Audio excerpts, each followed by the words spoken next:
Hello everyone, good evening. জানো, আমি না আকাশ দেখতে খুব ভালোবাসি।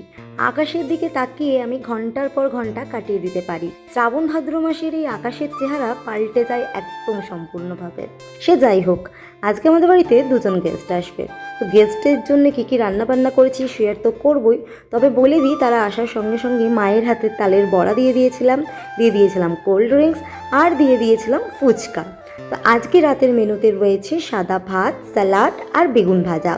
তার সাথে রয়েছে সম্পূর্ণ তাদের চয়েসে খাসির মাংসের জায়গায় দেশি মুরগির মাংস, কারণ তারা বাড়িতে দেশি মুরগির মাংস খায় না।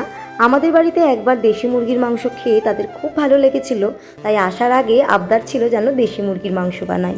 কি করছিস তুই? কটা বাজে এখন? এসছিস কখন? কি করতে এসছিস? বল বল, কি করতে এসছিস? ড্রয়িং করাতে। এই যে এত ঝাড় ঝেড়েছি, লজ্জাই এসছে এসে 1 মাস পরে, কিন্তু তবু এসছে। এই যে ম্যাডাম চা খায় না, তো আমি আজকে বলেছি যে ম্যাডাম হলে চা খেতে হবে। জোর দাবি। আবার সঙ্গে বিস্কুটও ছিল, ওটা খাওয়া হয়ে গেছে। এখন চা লাইন ভালো হচ্ছে না, আমার পছন্দ হচ্ছে না। স্টুডেন্ট কেমন লাগছে? স্টুডেন্ট তো ভালো, কথা শুনলেই ভালো, নাহলে পাচ্ছ কিছু? এই তো সবে আজকে ফার্স্ট দিন, ফার্স্ট ডে, পারলেও কিছু বলে যাবে না, না পারলেও কিছু বলে যাবে না। কেন লাঠি টাঠি আনিস নি? না, আমার লাঠির দরকার পড়ে না, এবার জামা কাপড় খুলে বাইরে বার করে দিই। এবার ওই দিকটা বলে অ্যাবিউজড করে। এই দেখো,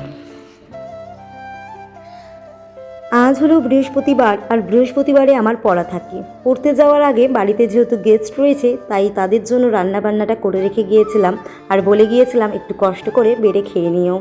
আমি বানিয়েছিলাম ভাত, পোস্ত দিয়ে আলু ভাজা, লইটা মাছের ঝোড়ো, আলু দিয়ে রুই মাছের ঝোল। যেহেতু দুপুরের রান্নাবান্না সেরে রেখে গিয়েছিলাম, তাই সকালের রান্নাবান্না করতে পারিনি। কিনে নিয়ে এসেছিলাম পরোটা আর আলুর তরকারি, সাথে আমি ডিম সিদ্ধ করে রেখেছিলাম, আর তাদের নিয়ে আসা মিষ্টি দিয়ে সেরে নিয়েছিলাম মিষ্টি মুখটা। যাই হোক, চলো আজকের মতো এটুকুই।